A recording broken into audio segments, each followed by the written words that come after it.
Have you ever? My friends traumatized a burglar, but it was so funny we got away with it. In college, I was throwing an end-of-year party at my house and suddenly felt the need to throw up. Both of the bathrooms were taken.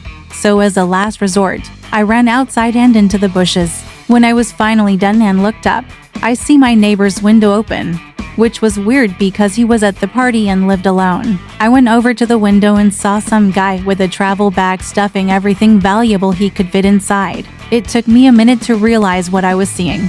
But when it hit me, I ran back upstairs, telling everyone there was someone robbing the house next door. A few girls called the police, but for the guys it was already too late. Some of them picked up some brooms, one of them even getting a roll of duct tape, and all ran across to the house next door. The burglar sees them, panics, and tries to leave through the same window. By then, it was already too late because the mob of drunk guys tackled him to the ground and hit him with their brooms. He just laid there, absolutely terrified out of his mind. When the rest of the guys came outside, the duct tape guy saw what was going on and started to tie the guy's hands and feet. I have no idea why he just let it happen because after someone brought a giant trash bag outside and we fit his entire body inside of it. He was wrapped up like a Christmas present with his head sticking out.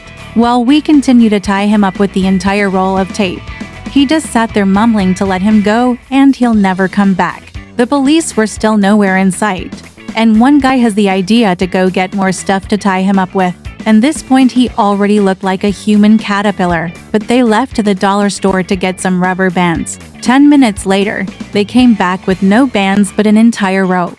They weren't gonna hurt him, so I went up to see if everyone else inside was alright and checked to see when the cops were coming. 5 minutes later, I come back out to see they had somehow tied him upside down to a lamppost, leaving him hanging there. Everybody was still drunk, and the police response time was already so unbelievably slow that by the time they finally got there 15 minutes later, we had already brought our speakers outside and kept partying around the human caterpillar. I think someone even offered him some beer, but he couldn't drink it upside down. A few of our neighbors came outside to tell us to turn the noise down, but after seeing the guy and having us explain who he was, they laughed and were just thankful we caught a burglar. The cops came and were desperately trying to seem serious about the whole situation, but we could see them hiding their smiles. They had been searching for this guy for a while and couldn't believe this was how they catch him. They weren't mad since we were all 18 and didn't hurt him.